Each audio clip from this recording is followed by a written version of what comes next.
Welcome, everybody. Good afternoon. It's 12:02 and we'll get started. Um, Today's webinar, sponsored by the Green Energy Consumers Alliance, is about the clean heat standard and how it can help achieve our climate goals. Here are the basics. We have a lot of people attending and you'll be muted throughout the webinar, but we are going to have a question and answer session at the end. Use the Q&A function that you can find at the bottom of your screen to ask those questions. We'll get to those, all the questions we'll deal with at the end. The webinar and the slides will be sent to you, a recording of the webinar will be sent to you in a follow-up email within a couple of days, along with a PDF of the slides and links to some other resources that you might want to look at. If you'd like to use closed captions, click CC at the bottom of your screen. About Green Energy Consumers Alliance. Probably some of you have attended some of our webinars before, but we're a nonprofit organization based in Massachusetts and Rhode Island with a mission to empower consumers and communities to speed a just transition to a zero carbon world. All those words in our mission statement are important to us.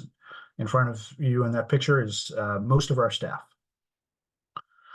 Today presenting will be myself, Carrie Katan, who is our Massachusetts policy advocate, and Amanda Barker, our Rhode Island policy advocate. There's things happening with clean heat standard policy in both states that we work in, Massachusetts and Rhode Island, and we thought we would put this together and so that there's something of value for people in either state. The goals for today's webinar is to raise awareness and understanding what a clean heat standard is. It's, in our viewpoint, it's a huge policy that is kind of flying under the radar compared to some of the other things in energy and climate policy. There's so much going on, and we think it's been a policy that probably most people need to know more about right now. And there are opportunities in Rhode Island and Massachusetts to make something happen in 2024. And if not, in 2025. So we'll talk about the opportunities. And we want to reiterate a talking point that we always have, which is that policy is not a spectator sport. If you want to see change in policy, we're going to encourage you to participate in ways that we'll explain later. So why are we doing this? When we think of where the emissions are coming from that cause global warming and cause air pollution that we have to breathe, we try to typically break up the economy into sectors, and the three biggest sectors in terms of emissions are transportation's number one in terms of emissions, and unfortunately the transportation emissions have not fallen to the extent that they should. Buildings are number two, and that's what we're going to focus on today. Electricity being number three. If we did this 10 or 15 years ago, electricity would have been number one. But over the years, states have done a decent job of pushing down emissions on the electricity sector, but transportation and buildings are sticky, and we need to do something about those. In our viewpoint, buildings are the hardest one, and we'll get into that today.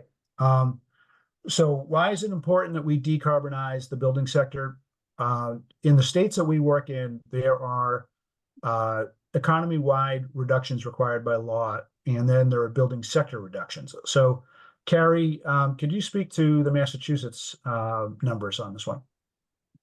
Yeah, so by 2030, the goal is Massachusetts will have a overall 50% reduction, and buildings basically need to fall in line with that at around 49%.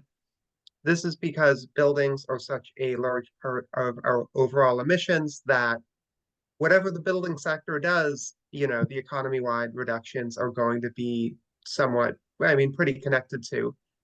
Not only is it a massive source of emissions in the state overall, but in a place like Boston, which this is a picture of, building emissions can be about 70% of all emissions. That's all I have to say. Amanda?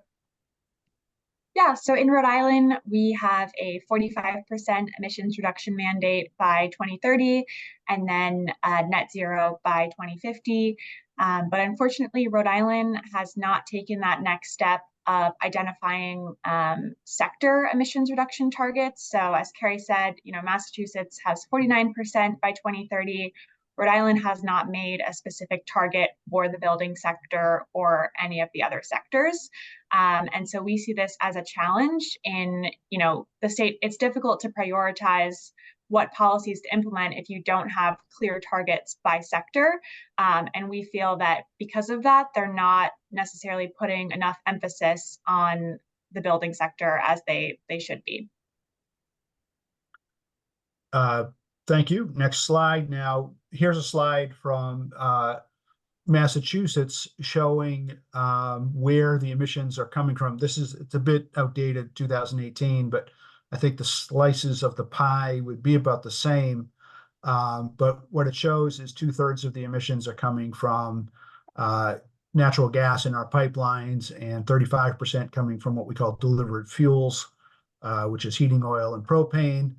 And it touches the residential and commercial and industrial sectors. And so it does make it look like in order to attack the problem, we need to attack different fuels and different types of buildings. Amanda, are you aware of a similar chart for Rhode Island? So the Rhode Island state government does not have a similar chart, unfortunately, but we do believe that Rhode Island would be similar to these emissions in Massachusetts. Yeah, based upon our work, for a long, long time, the states are not identical. Massachusetts is bigger, of course, but the two states are similar in many ways. And I think the fundamentals of Rhode Island would be very similar. Carrie, do you have anything you want to add to this slide? No, I think you summarized it pretty well. And I think this slide does show that while taking on gas utility policy, which I know has been a big theme with environmentalists this session, is important. If we're not looking at fuel oil and propane, we're not also, in connection to natural gas, we're not looking at the full picture. Yes. And even though we all live in a home, we tend to appropriately think about residential parts of the pie chart, but we also have to remember commercial and industrial as well. So in the big picture, we think that the building sector policies have to touch new and existing buildings. We can't do it with just focusing on new or existing. It has to be both. And it has to affect large buildings and small buildings. And it has to affect residential and commercial and industrial buildings. And so there's a statistic out there that says by 2050, about 70% of the square feet in 2050 is standing today. So in both states, roughly, I think about 1% of the building stock gets changed over, gets taken down, and somebody puts up something new.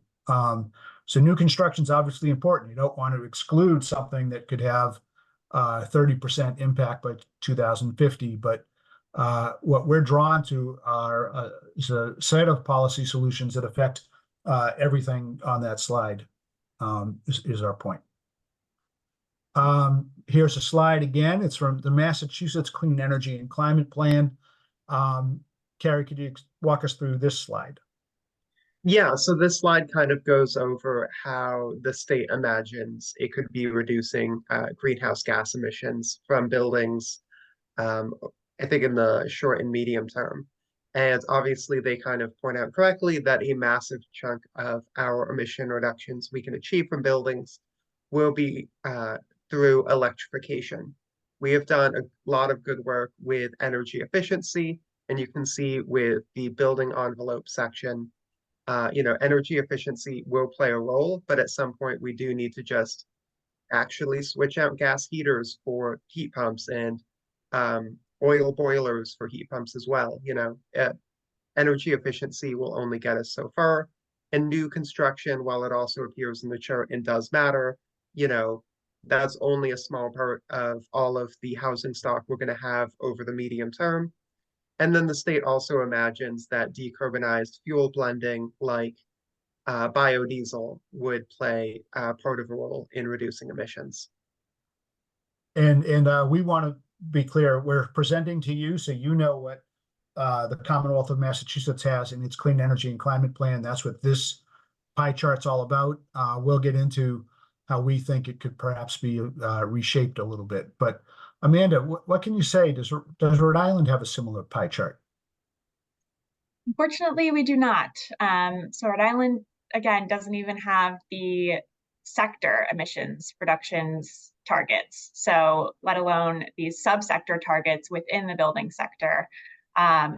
So that is actually something that we're advocating for. So Rhode Island is currently developing their next climate plan. It's going to be due at the end of 2025, which we feel is far too late, but nonetheless, we are still pushing for them to make sure that they're not only setting, sector targets so that we can clearly know how much to reduce emissions from electric sector, transportation sector, and building sector, but also really go into depth into subsector targets and, identify a target of how many heat pumps we need to install in Rhode Island by 2030 in order to meet the mandate. So we're advocating for that, and we envision it looking similar to what this looks like for Massachusetts.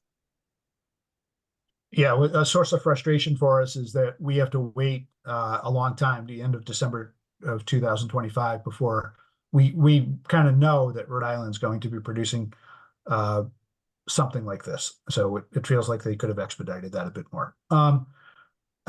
Next slide is yours, Amanda. Do you want to walk us through a few policy issues? Sure.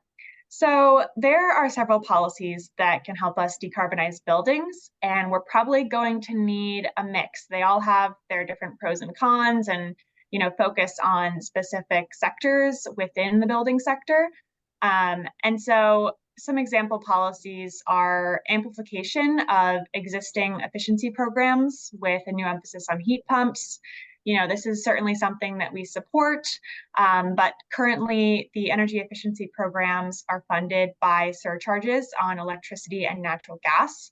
And so as we, are encouraging electrification, we don't want to be continuing to increase that surcharge on electricity. So that is, one downside to that policy. Building performance standards, also a great policy to really get at reducing emissions from large existing buildings, bans on new gas hookups and stretch codes, building codes to build more energy efficiently. Also great policies, but can fall short or not, are not fast enough. Just it only affects new construction. And again, existing buildings are really the larger piece of the puzzle here. And then we can also, have bans on new purchases of fossil fuel heating systems, as New York has done, but that can sometimes be politically challenging. So that brings us to the clean heat standard, which we feel is really a macro policy and a key policy driver to ensuring that we're installing the amount of heat pumps necessary and electrifying homes at the rate necessary to phase out fossil fuels. And we also really appreciate that the clean heat standard offers consumer choices and protects LMI consumers, which we will get into in a little bit. An LMI consumer is what, Amanda? Low and moderate income consumer. Yep. That was my bad. I think I wrote that on the slide. And this slide, could you explain that? Yes. So what is a clean heat standard? It's basically a standard by which fossil fuel heating sellers need to help building owners reduce their emissions over time. And that emissions reduction mandate would line up with each of the state's respective greenhouse gas emissions reduction requirements. So this is a policy that has actually already passed in both Colorado and Vermont. In Colorado, it only applies to the gas utilities. In Vermont, it applies to both the gas utilities and the oil and propane dealers. And the policy that we are pushing for in Rhode Island would also apply to both the gas utilities and oil and propane dealers, as well as we were advocating for a policy in Massachusetts that would cover all fossil fuel heating suppliers. But Massachusetts is currently pursuing it through regulation, which we will talk about in a little bit. So how would a clean heat standard work? The obligation would solely be on the fossil fuel heating suppliers. They would be the one mandated to earn an increasing amount of clean heat credits, and it would not put any requirement on building owners or tenants. Basically, suppliers would have to verify their clean heat credits with the state agency, and the intent is for the obligation to result in greater incentives to adopt clean heat solutions, especially electrification. We really want the clean heat standard to allow us to transition to electrification. It's really important that the clean heat standard work alongside state efficiency programs that are already in existence. Coordination there is going to be key, as we know in order for heat pumps to be efficient, we need the envelope of the home to be nice and tight. And new incentives should be enough to make electrification, sorry, the slide is cut off for me there. To make electrification less expensive than fossil fuel equipment. Great, thank you. Next slide. So why a clean heat standard? A clean heat standard is able to tie the requirements to the amount of emissions reductions that we need. So for example, Massachusetts must reduce emissions incrementally, and we would tie that to the amount of clean heat credits that the fossil fuel heating suppliers would be required to earn. The current incentives that are already in place are insufficient, and the clean heat standard would be able to supply us with a more long-term funding source for electrification. A clean heat standard would affect both new construction and existing buildings. So again, while existing buildings are really the larger piece of the puzzle, we need to be impacting both and making sure that new construction is not making the problem worse and continuing to connect to the gas distribution system. So it would make sense for, if there is a developer building a new building, they would be able to obtain clean heat credits through this system. And then it also applies to residential, commercial, and industrial. So it applies to all buildings. And lastly, consumer choice would be preserved, as again, the mandate is just on the fossil fuel heating supplier. Thank you. Carrie, next couple slides are yours. Yeah, so I guess that is a good overview of the policy. So how does the rubber hit the road? How is this actually happening? Well, both governors have the authority to institute a clean heat standard via regulation, which is really great to see. And in both states, there are greenhouse gas emission reductions that are legally binding, which is also amazing because in theory, if Massachusetts or Rhode Island is not on track to meet its greenhouse gas emission reductions, with, I think in some Rhode Island's case, some limitations, environmentalist groups like Green Energy Consumers Alliance could, put a lawsuit on the state to be like, hey, you need to be doing this. So that is really a great incentive for state governments to look at doing a clean heat standard through regulation, because if you have legally binding emission reduction targets specifically on buildings, you're going to need a policy that's going to be effective, that you can get off the ground in a couple of years. And if it's not a clean heat standard, what exactly is going to fulfill that role? There's a lot of great programs out there, but without a clean heat standard can really play an important part in making sure that Massachusetts and Rhode Island stay within legal compliance of their greenhouse gas emission reduction goals. Next slide. Yeah, so I think as mentioned previously, the status in Massachusetts is at the beginning of this session, we worked with Representative Driscoll to file a bill, H 3694. It was great to see that that bill actually got quite a lot of support amongst both lawmakers and environmentalist groups. However, efforts to pass the bill died down as it became clear that Mass DEP was interested in pursuing the clean heat standard through regulation. At this point, the bill is not going to go forward, and everyone is just focused on making sure that Mass DEP puts through the best regulations possible. That department has been working on the clean heat standard through an informal process, which basically means they're not writing the regulations yet, but they're putting out proposals, they're talking to stakeholders.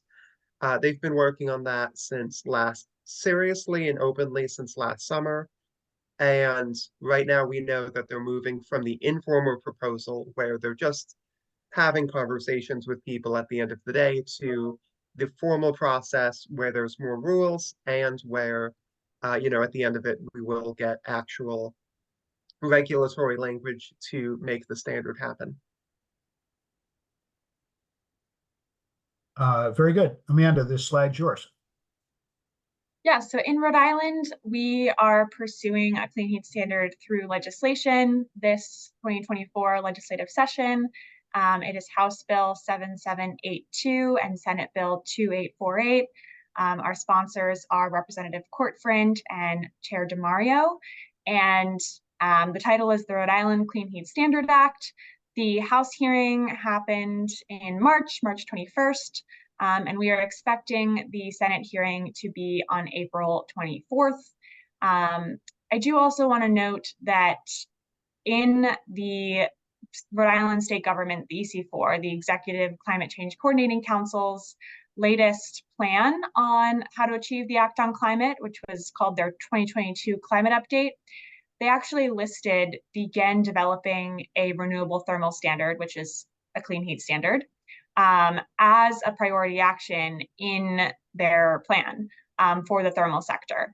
But unfortunately, we have not seen, anything come to fruition or any plans to start developing a clean heat standard.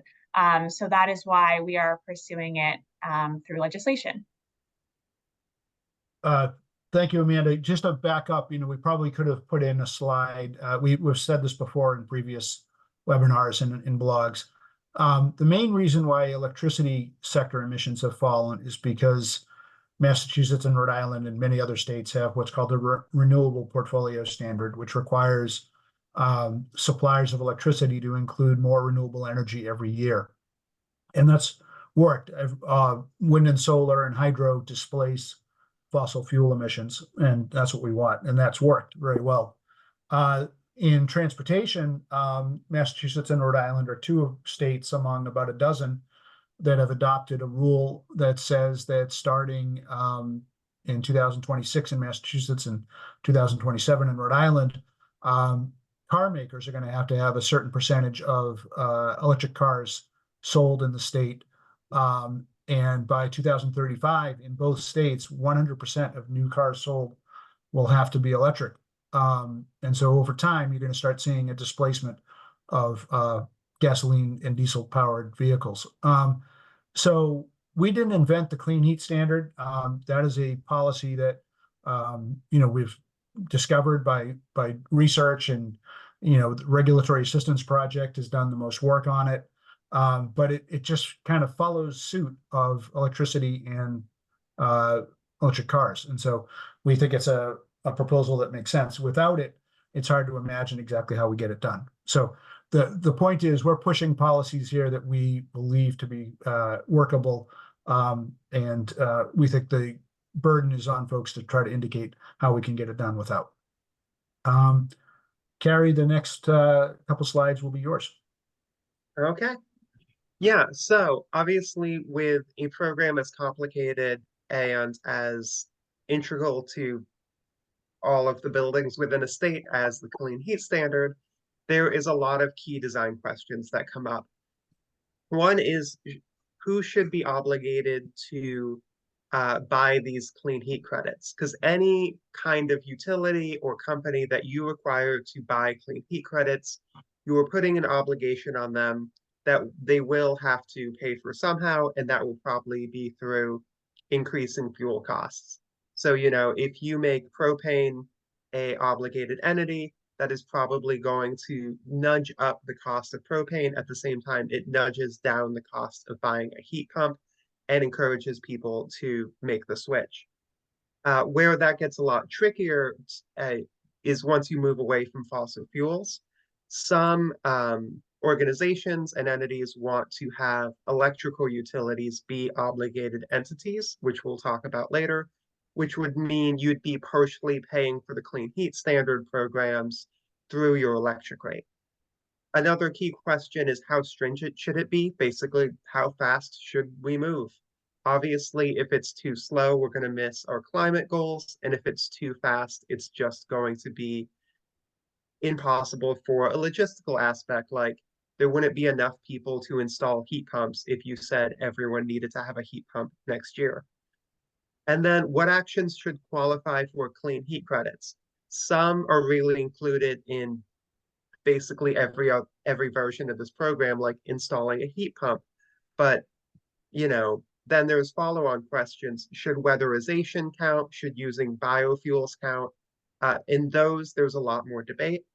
And then how do we ensure equity? How do we ensure that low-income folks, that people who maybe don't speak English can access this program and benefit from it, so that this isn't just another program that disproportionately helps those who already have enough time and resources, which we've seen with programs like Mass Save, which has historically had an issue where upper middle class communities have had a lot more success navigating the Mass Save program and benefiting from it than some lower income communities.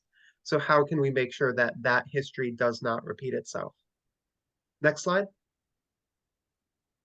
So as far as which and suppliers should be obligated, our view as an organization is it really makes sense to focus on fossil fuels. So suppliers of natural gas, heating oil, and propane being the biggest ones. The Massachusetts Department of Environmental Protection, in their most current proposal for a clean heat standard, which again is still an informal process, so this could all change, would have electricity suppliers also be obligated entities. So if you're Eversource Electric, you would also have to have get a certain number of clean heat credits every year. To be honest, as an organization, we are nervous about that because we don't think that doing actions that, I mean, the whole point of a clean heat standard is really to escape what we're doing with what our current energy efficiency programs. Like in Massachusetts with Mass Save, there's a surcharge on your electric bill and there's a surcharge on your gas bill, but a lot of it's on your electric bill. So and that pays for a lot of heat pumps, but there's only so much you can increase the cost of electricity before no one's going to want to get heat pumps, even if you're subsidizing them. So there is kind of something counterproductive about making electrical utilities obligated entities. And that is why we're currently opposing that when the Mass DEP is bringing that up. And that's definitely an important part of debate right now. Next slide. To get into how stringent the standard should be, we definitely think it should be enough to reduce building emissions to zero by 2050, which is what the science says is necessary for us to, avoid the worst outcomes when it comes to climate change. In Massachusetts, we think it should reduce emissions incrementally by 1 million metric tons each year from 2026 to 2050. That would translate into about a 4% reduction per year every year, which we think is ambitious and is what we need, but it is also still realistic as long as we, get a move on. And right now, so our current building emissions are between 24 and 29 million metric tons. And if we don't get that down, we simply will not hit our greenhouse gas emission reduction goals as a state. Next slide. Then as far as the question of what should qualify for clean heat credits, we are definitely in support, and I think almost all versions of the clean heat standard support electric air source and ground source heat pumps as a major way to reduce emissions. So under, most versions of the clean heat standard, if you were to be installing a heat pump, you could earn clean heat credits from that, which you could use to help cover some of the costs of that installation process to reduce that upfront cost barrier we know prevents a lot of people. Other things that make a lot of sense to include as clean heat credits is network geothermal systems, which is really, if you're not aware of this idea, it is taking a lot of ground source heat pumps and interconnecting them across a community to basically recreate the gas system, but with electric heat pumps and water moving energy around instead of natural gas. We think that's a great way that the gas utilities could transition into clean energy utilities. We also think heat pump water heaters make a lot of sense. We can get more into that in a future slide. Induction stoves, electric clothes dryers also make a lot of sense because while stoves and clothes dryers are not a massive part of overall greenhouse gas emissions from most residential homes, if we can fully electrify homes, that has the benefit of not only reducing emissions from that home, but also making sure that we can reduce emissions from the gas system in general. And in the case with moving to induction stoves, there's real public health benefits from moving away from cooking with gas. Especially because I think about 18% of asthma cases in the state of Massachusetts are linked to kids living in a home with gas stoves. And then we also think weatherization should count because I think, as Amanda put well earlier, the best way to install a heat pump is to also include weatherization because every heating system is more efficient when you think about weatherization in tandem with it, and it just makes the installation of a heat pump much more effective. What we really oppose including into to earn clean heat credits is renewable natural gas, which is something, and hydrogen, which are both things that the gas utilities have been pushing hard because they really want to find a way to continue justifying upkeeping the massive natural gas pipeline system, and they don't want to get rid of that. The problem with RNG, as it's called, and hydrogen in the gas pipeline system is that they're both very expensive fuels. And in the case of hydrogen, our equipment was just simply not built to deal with that much of it. So it's an impractical solution that really works for the utilities more than it works for actual customers. And thankfully, with the new Department of Public Utilities in Massachusetts, they're of a pretty similar mindset, which is good to see. We also are just opposing renewable propane for reasons we can get more into when we talk about biofuels. Next slide. Yeah, so as I said before, it's definitely worth bringing up hot water heaters. They are 18% of residential energy use. So while they are not as big a part of emission reductions as space heating overall, we cannot hit our greenhouse gas emission reduction goals if we're also not thinking about water heating. So we definitely hope any clean heat standard any clean heat standard includes water heaters within it. Next slide. Okay, so let's get into liquid biofuels, which I will try to cover quickly, but I do have to honestly say, I am happy to talk to you. I wish we had a couple of webinars to go through this because it's definitely a complicated field overall. So I've broken this down into a quick upsides and downsides risk list for whether they should be included in a clean heat standard. So the upsides is you can drop it into existing heating equipment. There are limitations to this. If you're using biodiesel, a lot of existing home heating systems that use heating oil can only handle a certain percentage of biodiesel. You may also be in violation of your warranty if you go over a certain percentage. But overall, it is, in many instances, it can still be a drop-in fuel, which means, you could be using biofuels tomorrow. Another upside is if you get waste-based biofuels. So this is biofuels from like old cooking oil. This is kind of gross, but like ground up animal products that aren't fit for any other use. Other sources, biofuels made from those sources have been linked to very significant greenhouse gas emission reductions, which is actually why the alternative portfolio standard which is currently the biggest program in Massachusetts that subsidizes the use of biofuels, does subsidize only waste-based biofuels just because it is so easy to see their greenhouse gas emission reduction potential. Then we get into the downsides, which is biofuels are not cost effective when compared to heat pumps if you're talking about long-term operating costs.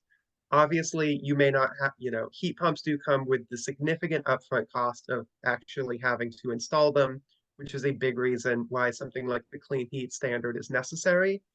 But over the long run, the economics of it is pretty clear and for the last couple of years, very consistent that air source heat pumps, even when you're dealing with states with fairly expensive electricity like Rhode Island and Massachusetts, are just simply much more cost effective than fuel oil, biofuel, or and especially propane or renewable propane. Another downside is burning biofuels still leads to air pollution. In some kinds of air pollution, there can be a reduction, but it's obviously not the near zero air pollution you would get through electrification.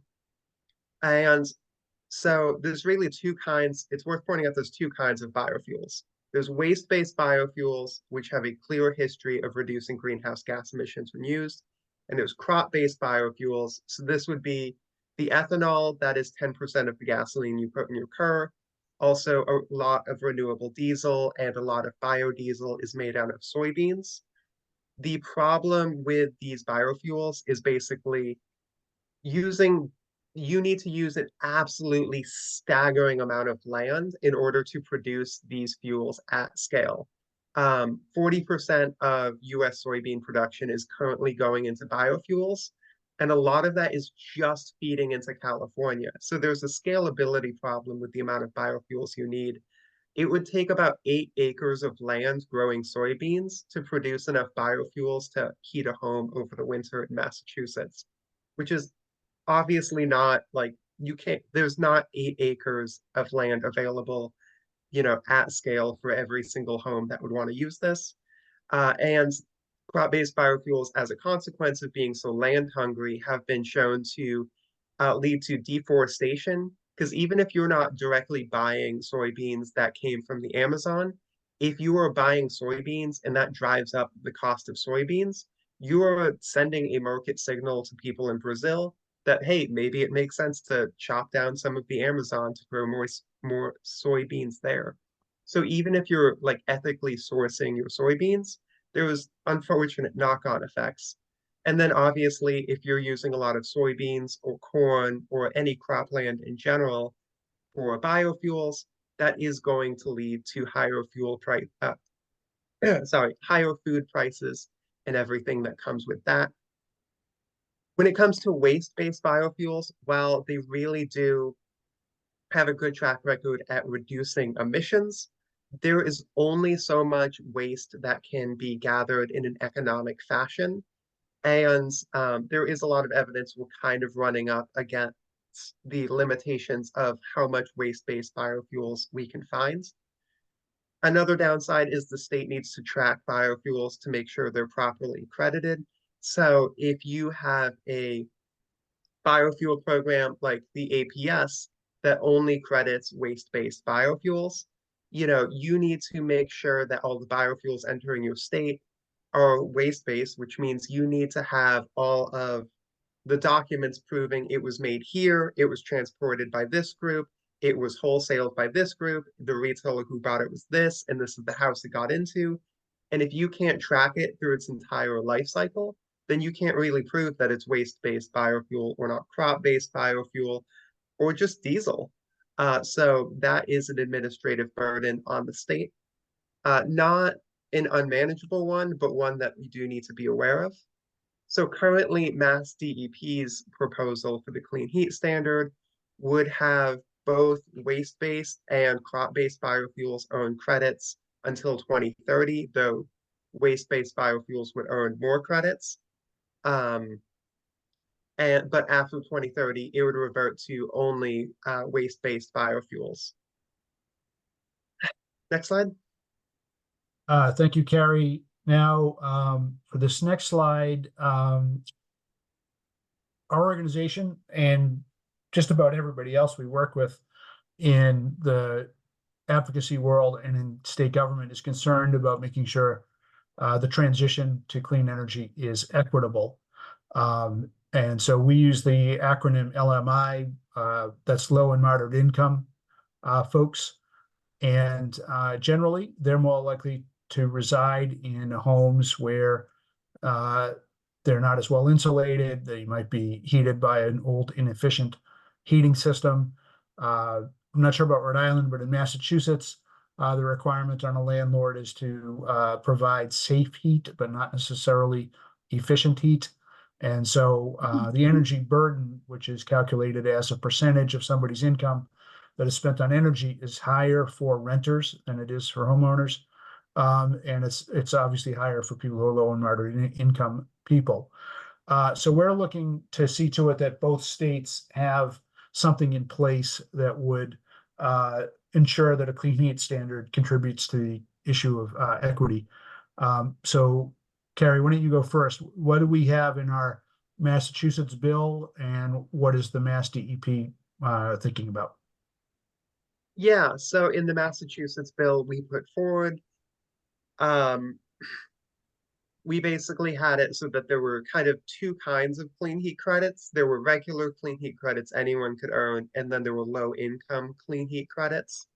And we said that you needed to, the bill said that you needed to show 40% of your credits were low income clean heat credits, which basically gave a strong incentive if you are the gas utility national grid that, okay, we need to help a lot of low income communities electrify, get heat pumps, get weatherized, reduce their emissions overall, because we need to earn low income clean heat credits. And that can also mean if there's more demand for specifically low income clean heat credits, then it can make economic sense for people to offer bigger discounts on, say, buying a heat pump to a low income customer than to another customer. So Mass DEP has also, I have to say, been doing a pretty great job at focusing on making sure that their version of the clean heat standard also considers low and moderate income customers. So they they want to make sure that they have similar mechanisms to make sure that low income customers have, there's a special incentive system to helping them decarbonize because you can earn low income credits. They've also made it so that if you don't have enough clean heat credits, what's called the alternative compliance payment, ACP, that someone would have to pay would be higher if you're lacking in low income credits than if you're lacking in other kinds of credits. And they also have a just transition fee. So they really have a few different mechanisms that they're thinking of employing to make sure that low and moderate income customers are not left behind by this program. Thanks, Carrie. Amanda, do you want to add where are we going on this in Rhode Island? Yeah, so the Rhode Island legislation requires, similar to the Massachusetts legislation, that 40% of the credits be delivered to low and moderate income households. Yep. In Massachusetts, Carrie, how can people who are on this webinar get involved in trying to make a clean heat standard the best we can? Yes, well, this is a great week for if you want to do that. Mass DEP is concluding this phase of the clean heat standard process, the informal phase, basically. And we know that over the summer and fall, they're going to be shifting to the formal phase of writing these regulations. They have a soft comment deadline for April 5th, which is Friday. So if you are inspired by this webinar, and I hope you are to comment to Mass DEP, either to make sure, electric companies are not obligated entities, or to limit the use of biofuels, or just in support of making sure that it's equitable, you can write a letter to Mass DEP, and they've definitely been taking the comments that they have been getting, both from environmental advocates, community members, and businesses involved pretty seriously. I have to say, I don't think they're just doing this because they have to. They do seem to be listening to stakeholders, which is always great to see.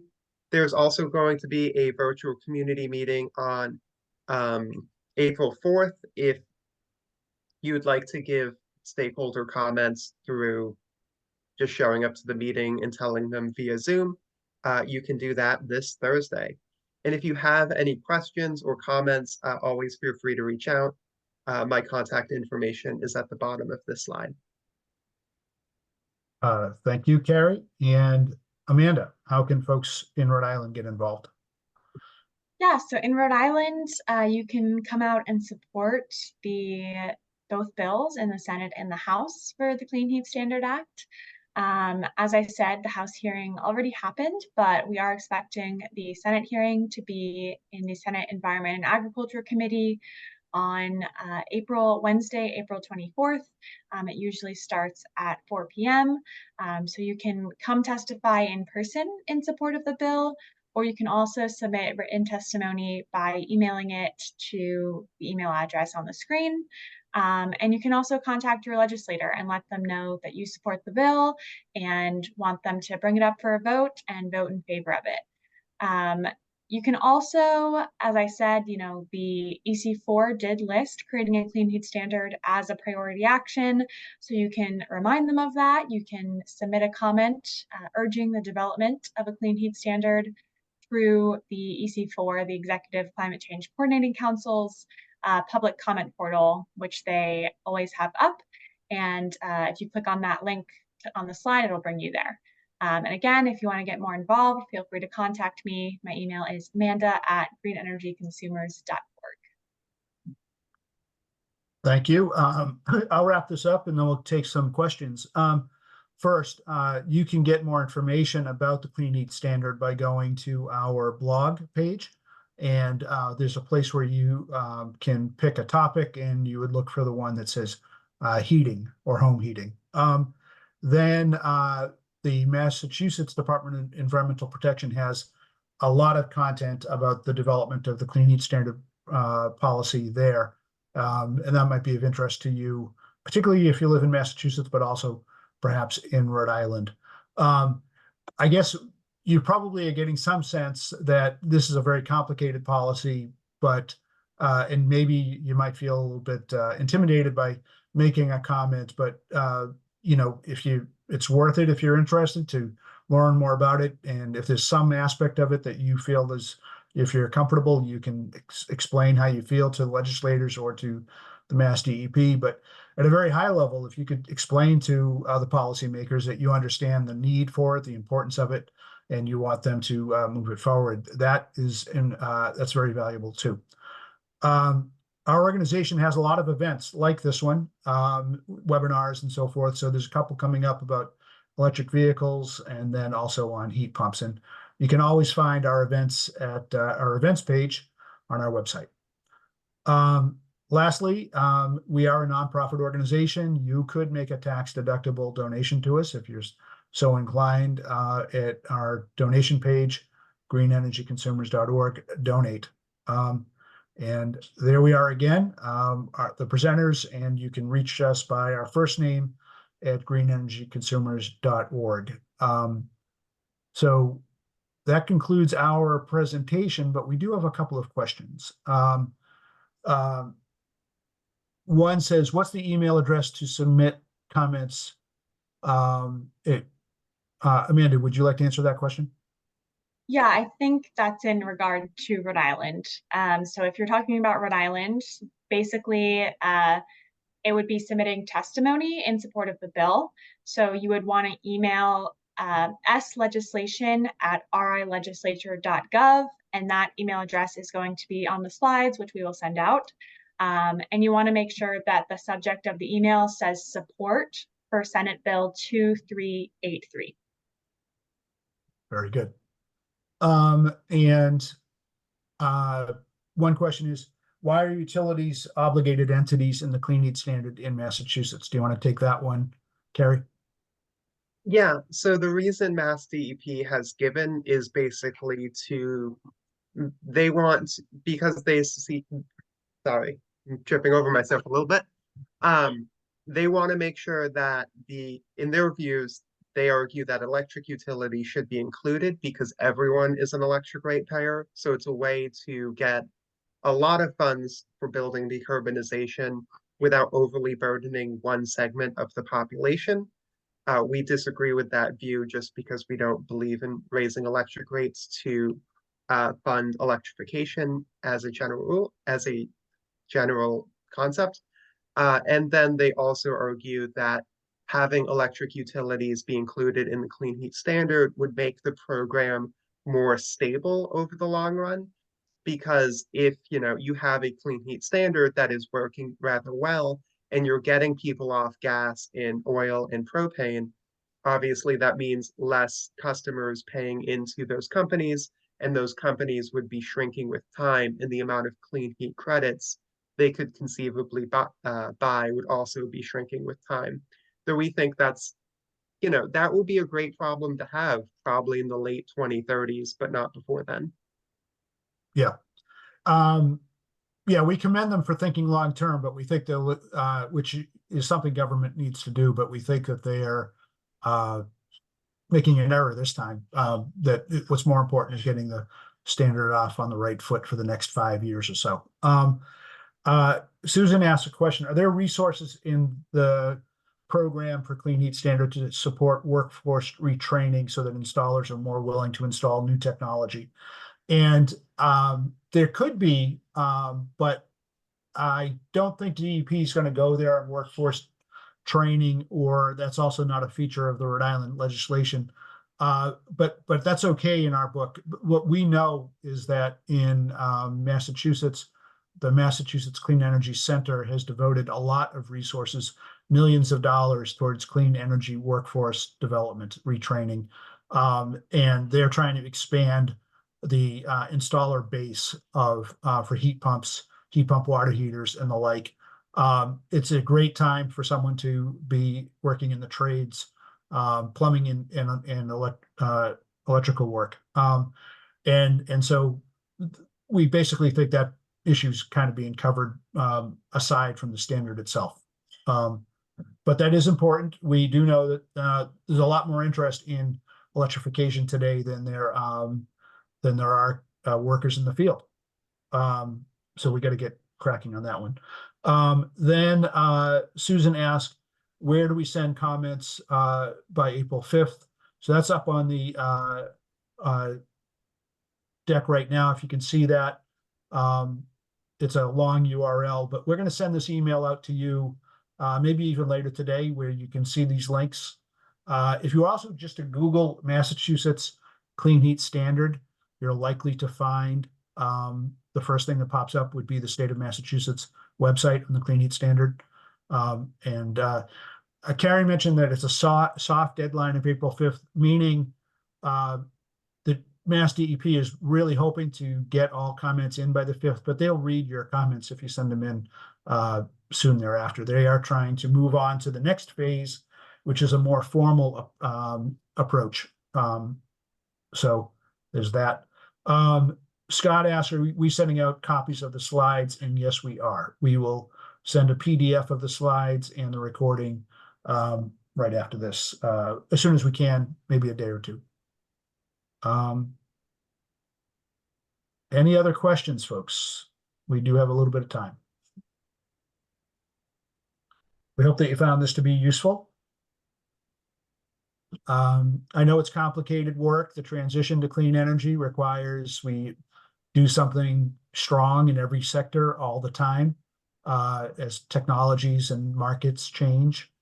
But we are behind. We could have had another slide showing you that building sector emissions have not fallen in the last several years, and that there really isn't a set of policies in either state that's sufficient to get the job done. And that's where the clean heat standard comes in.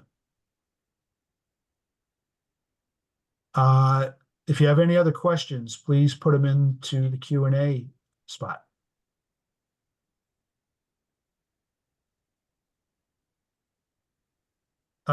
Paul asked, what timeline for completing the Massachusetts rulemaking? Excellent question. That is kind of open-ended at the moment. We don't know when Mass DEP, Department of Environmental Protection, is going to initiate the formal process. That will have a timeline to it, and I don't know exactly how long the process takes when it gets formalized, but they haven't even started that. Right now, they are in a unofficial, informal process. There's a lot of documents to look at on their website, but that's all in the DEP essentially is thinking out loud. They are trying to be transparent. And so I have heard them say in the last couple of weeks that they would like to have the new regulation in place by late fall of 2024. So that's why we're bringing this to you today. We want folks to get involved, watch the process. We will send out more information as it goes on, because part of the formal process does require opportunity for public input, which is good. And the reason they want to wrap it up by the end of this year is because they would like it to go into effect probably, I'm guessing, January 1st of 2026, not January 1st, 2025. But they are talking about encouraging people to take early action that would contribute towards the requirement of 2026, which kind of makes sense. Paul says that would be fast. I know it sounds fast, except they have been working at this informally for a year. And if you look at their website, you'll see they're probably 2/3 of the way done in terms of figuring out what they want to do over the next several months. So I think there's opportunity for them to wrap it up over the next few months. Chip says, thank you for all the important work we do. Well, thank you for saying that. We appreciate it. Any other questions, folks? Otherwise, we shall conclude. We'll take one more if you send it in.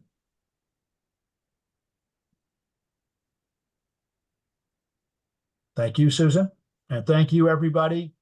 Happy April, and stay in touch. And we look forward to seeing you at future events. Bye-bye.